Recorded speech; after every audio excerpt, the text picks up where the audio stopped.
You never know where you will end up. You never know what logo you're going to have to wear. But there's only a few, select programs that in the country that has the ability to do the things that we can do here at Oklahoma. This is one of the places, man, and this one's different, and it's about everything that comes along with it. Brian, was it difficult to leave Barry and Missouri? Absolutely, yeah, no doubt. That was as tough.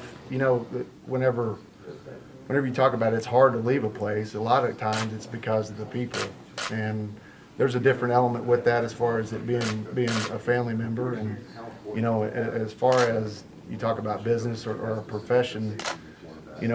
That's a guy that I've from the time I was born, we've been best friends, so absolutely that was hard. But, with this opportunity, and I think I've said this before, this is a once in a career opportunity, and I'm ready to go get after it. What draws you to want to work for Alex Grinch?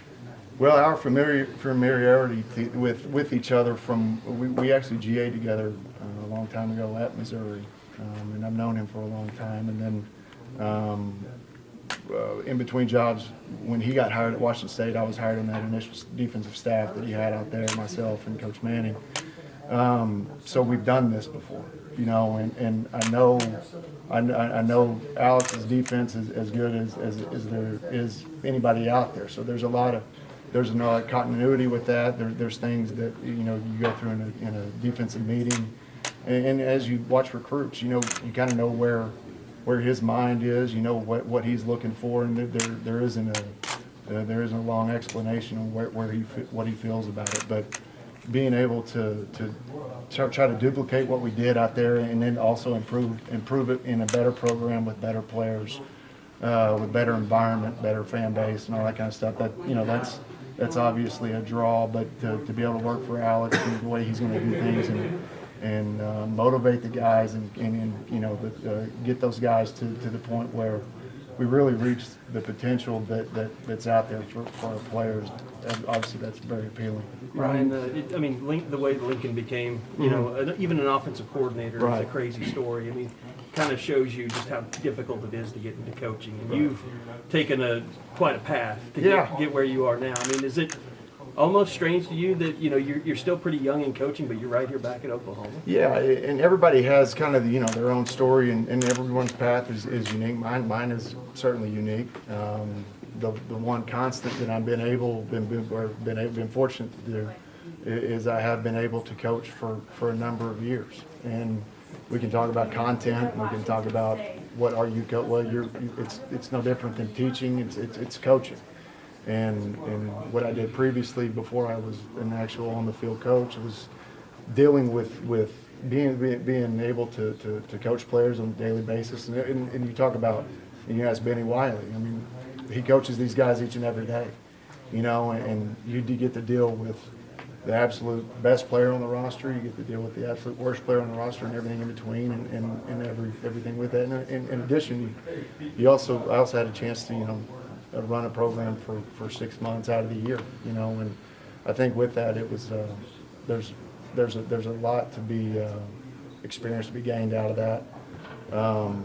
Now the transition to being on the field, and I couldn't be more blessed and lucky to be able to get on the field with Alex whenever he went to Washington State, and just his teaching methods and how he's able to install the defense. For me to be able to do that and learn that from the ground up has been truly beneficial, for the rest of my career. And it's exciting to be back, not only obviously at Oklahoma, but it's exciting to be back with Alex. Did you always know, Brian, that you wanted to be an on-the-field football coach? Or? Yeah, I think as you grow up around football like my family has, there's not a lot of options. When you finish your playing career, you're on up. You're either working in an oil field, or you're going to be a teacher and coach. And obviously, from my dad's experience, he probably advised us to not go work in the oil field. But once the game is in, you don't want to leave because it's all you know, and that's all we do know. But it's I kind of rambled on, but that pretty much that's kind of that's all of that. How did the transition come about between the strength and conditioning stuff you were doing and being on? Yeah, and to go back to your original, there has always been the desire to be able to be out on the field coaching X's and O's and having your own position group and then see how you progress as a coach from there. Absolutely. When did it come about? I can't pinpoint a day, but I mean, I think it's always been there, that you wanted to do it. Avenues kind of take you different ways and within your career, and every job that I've ever had, I've been excited to have it and attacked it. It doesn't matter, what it is. It doesn't matter if it's sweeping the floor. I'm going to be the best guy that's going to sweep the floor that's in the building, I promise you. Brian, how much has this place changed since you played here? Under Coach Stoops and now Lincoln Riley. Well, you look at this. I mean, visually, you see this, and it's you walk in the building, and obviously it's very impressive. It doesn't get any better than this. Everywhere.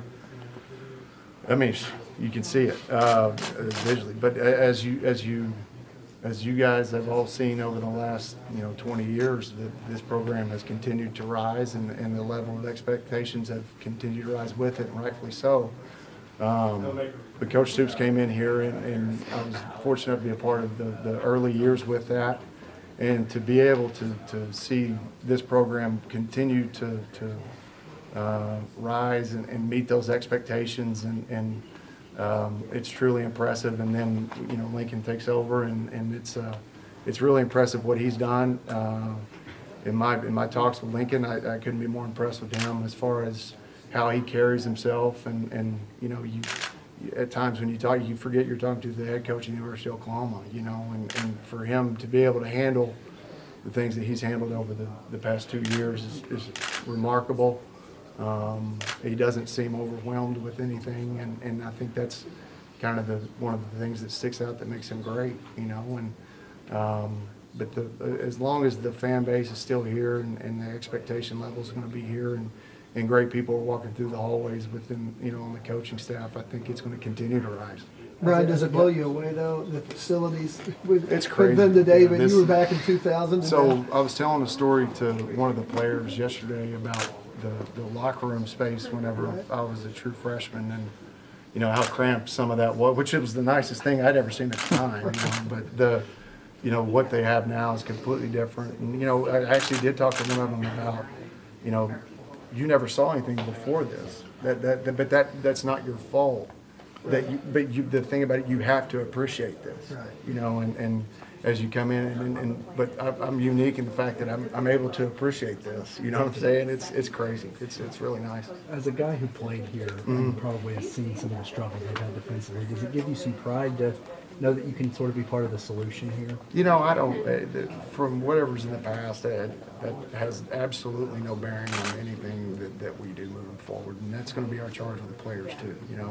It's some of the greatest things in the world for a kid to come in with a new position coach or a new coordinator. Like some of that's really good, some of it's bad, because as I've told a lot of the players, you've never made a mistake for me, and in my eyes, you're perfect.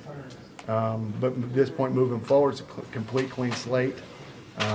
As well as the whole defense. Whatever happened in the past happened.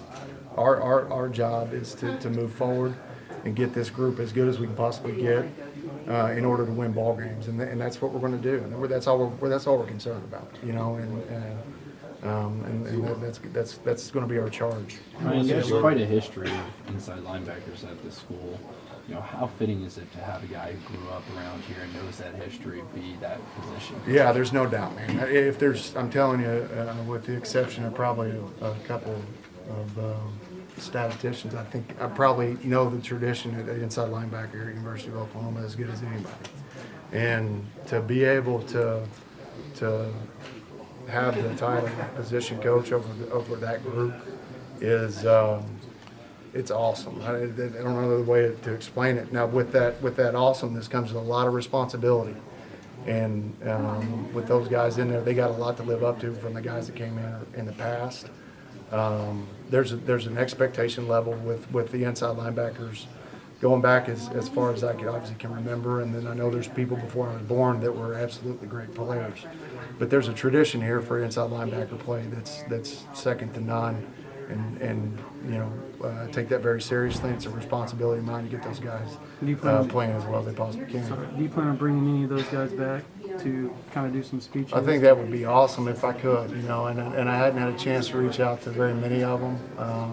Obviously, I know the guys personally that I played with, but I would, you know, all the alumni are obviously going to be welcome here at any time. But that would mean so much to me to be able to have some of those guys be able to talk to our guys, you know, and kind of talk about how they overcame things and how winning's not easy and playing great defense is not easy, you know, and how hard that is and how hard you got to work and just doing things hard isn't good enough, you know, and you got to do things great. You got to do it all the time. Coach, can you talk a little bit about building a relationship with those linebackers during this 2-month period before spring ball, and just what strikes you about the personnel that is on campus right now? Well, and anything that you do, if anybody knows me, knows that I'm not a flashy guy. I'm not a guy that's I'm going to be intense. I'm going to be, and I've had a chance to talk with a number of guys, and the first order of business is I've got to go earn their trust, you know, and because if you don't have trust and you don't have communication, you have absolutely nothing.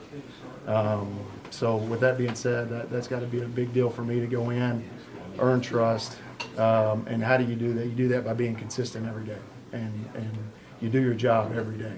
And through that, I think players can find comfort in the fact that they're going to know what they're going to get with Coach Odom each and every day. They're going to know that if they do something really good, that I'll be their biggest fan. If they do something bad, and you better believe that they're going to be told. So. And it's going to get corrected on top of that. So consistency in how you approach everything each and every day, I think that's the first step in building trust.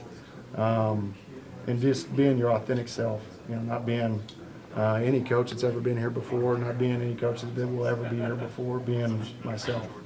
And myself's going to be good enough, just like if they be their self, that will be good enough for this program.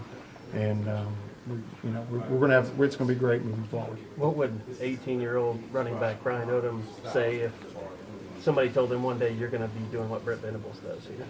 After watching that maniac on the practice field. You know, I don't know. I don't know how to answer that. You know, as an 18-year-old kid, and you know, you knew you wanted to coach, to be able to be at this place and have that job, I don't think I would have believed it. Brian, talk about the role of the inside linebacker in a Grinch defense. So with Coach Grinch defense, a lot of things are going to be predicated by how the style of play is going to be up front.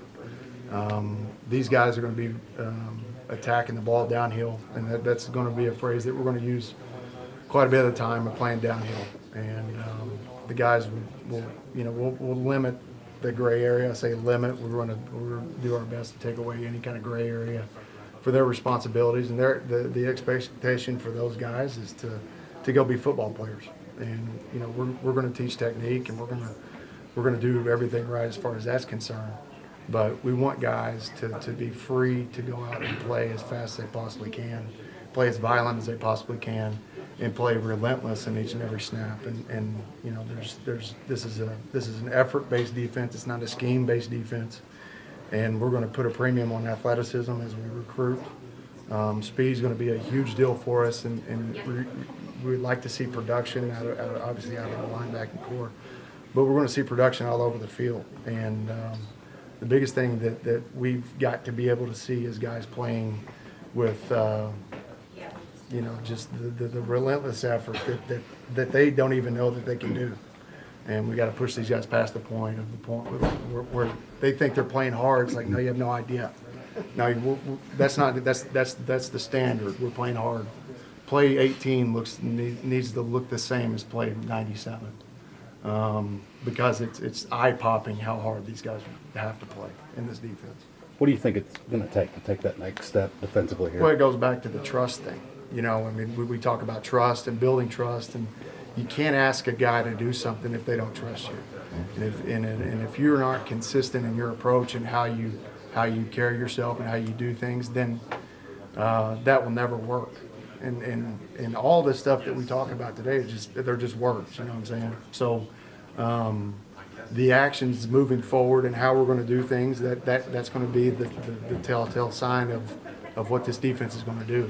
We can talk all we want and it all sounds great, but the actions are going to be what's going to be the sign of improvement.